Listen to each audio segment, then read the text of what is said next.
When you look back on your life, do you have regrets that you could have done more? Then I went back and watched the violence last night, the vandalism, the disgusting things you see here, and I just cried. I lived in Hong Kong more than half my life. I love Hong Kong, I love China.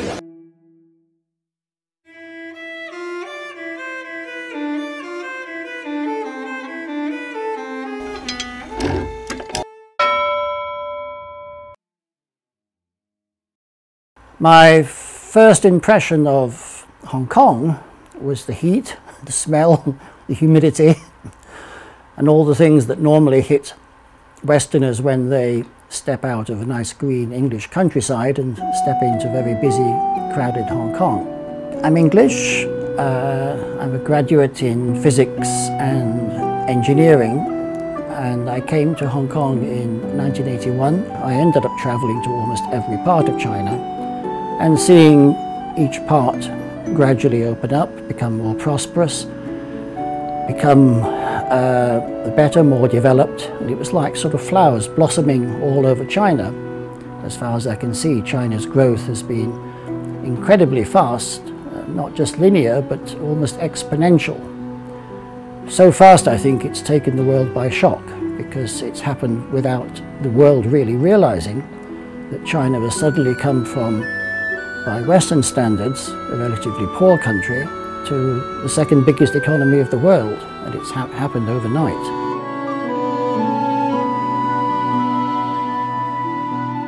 When I started working in China in the mid-80s, of course, at that time I hadn't learned Chinese. I was reading a lot of the Western press, the South China Morning Post, and the reports I got, I saw, painted a very negative impression of China.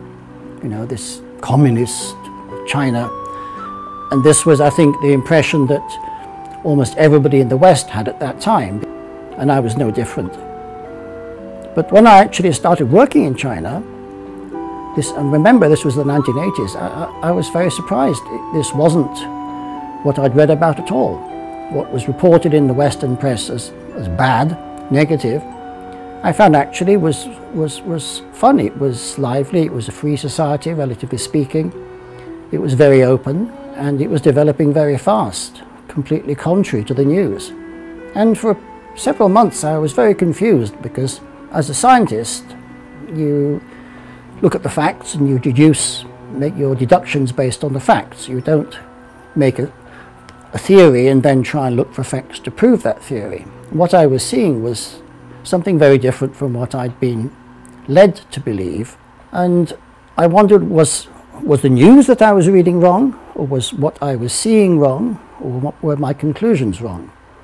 And in the end I came firmly to believe that what I was seeing was the truth, and what I was reading was basically negative, false news. So I think the situation now is far, far worse than it was back in the 80s. The West has gone backwards in terms of honest reporting about China. Western friends, they send me news reports by reporters who've been here, not just coming in for 1 or 2 days, but coming in for 3, 4, 5, 6 weeks, reporting about the protests in Hong Kong, going to China, reporting about China. And quite frankly, I'm totally shocked at what I read. I say, what country are you talking about? How can you consider this responsible reporting? What you're reporting is rubbish. It's just totally biased. It's as if you watch every American movie and everybody's shooting each other, and as if you go to every American street and people are banging guns at each other all the time. I mean, it's just nonsense. The whole West is combining to try and portray China in the worst possible light. They're reporting every tiny bit of bad news, the same about Hong Kong. They're not reporting the good things about China. They're not reporting the positive things. They're just focusing on things which appeal to Western readers, because they like to read bad news. They don't want to believe that China is developing so fast. They're scared, I think, to see China developing so fast and so suddenly. It's taken them by shock. I think this is a tragedy.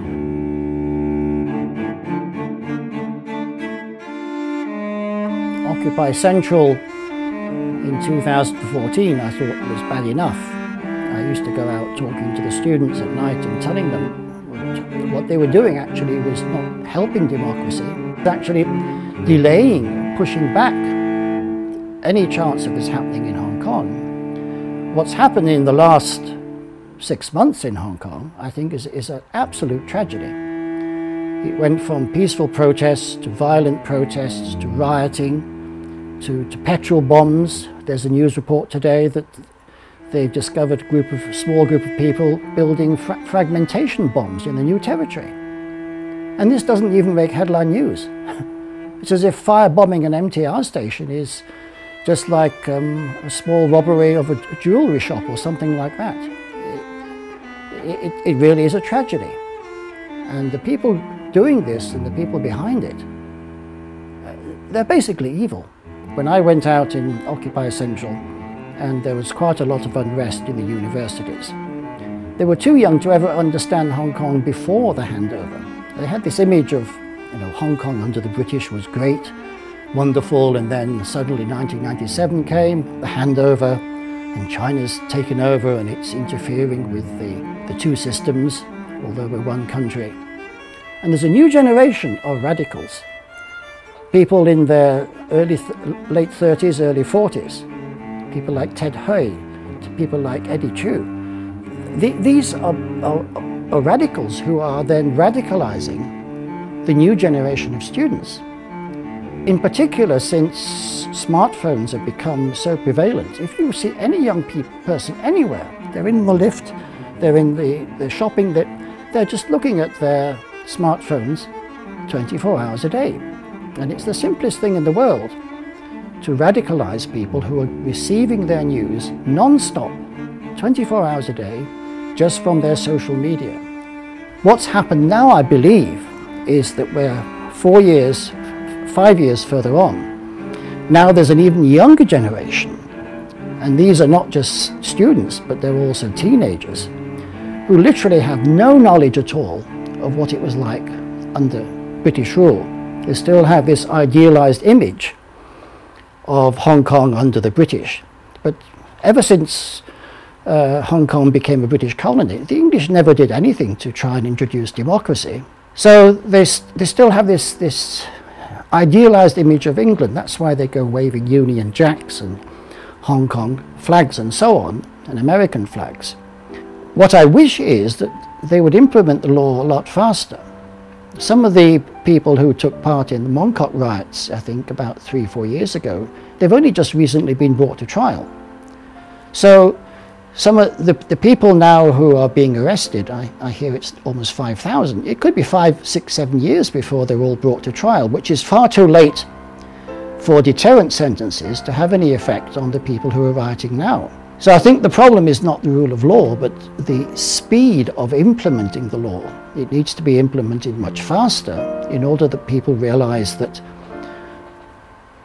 they cannot be excused for this kind of behavior.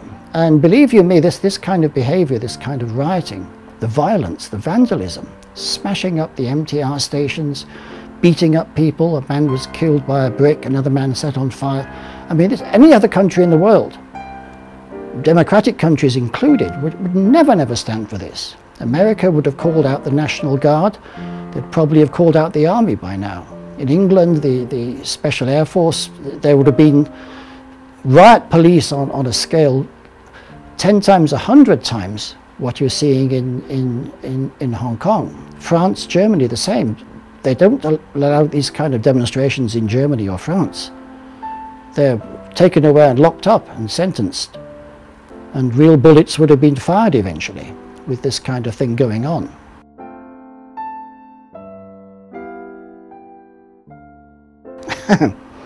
Yes, read some modern history. Read some modern history about the West, about England, about America. And read some very, very modern Chinese history. Don't stop at 1976.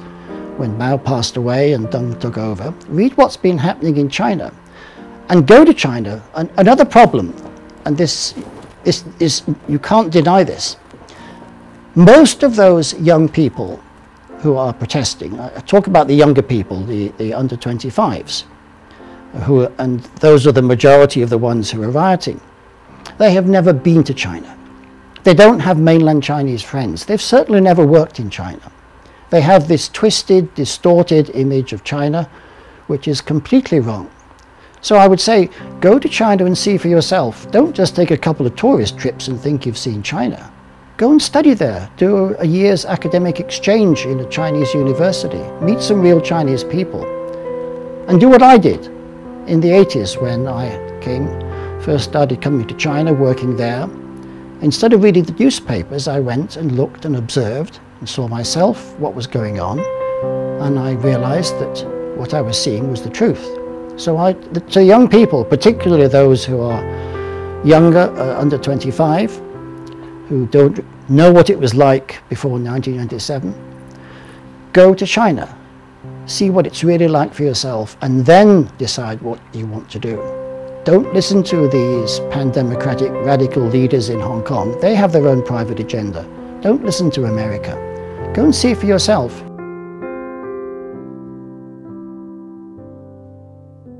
I think many people, when they get to retirement age or even past retirement age, they look back and say, actually, I was very selfish. I just thought about myself. I just thought about earning money.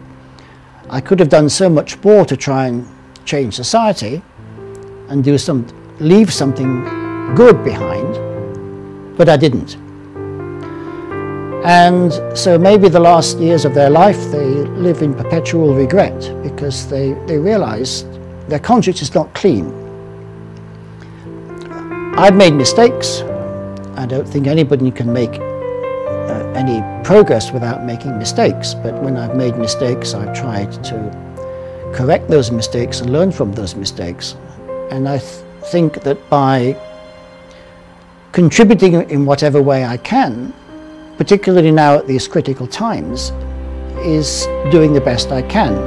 I'm actually quite glad because I believe that unless Westerners who've lived and worked in China and can see the good things, unless we do speak out, the world will still be getting the negative news that I referred to beforehand. I think people like myself have a duty to speak out and try and get the truth across. I'm not sure how many people will see this interview eventually, how far it will go, but if it makes a little difference, then I'm happy to have made that little difference. No, I insist on no present. I would just rather shake hands with the three of you. Thank you. Thank you so much for your time.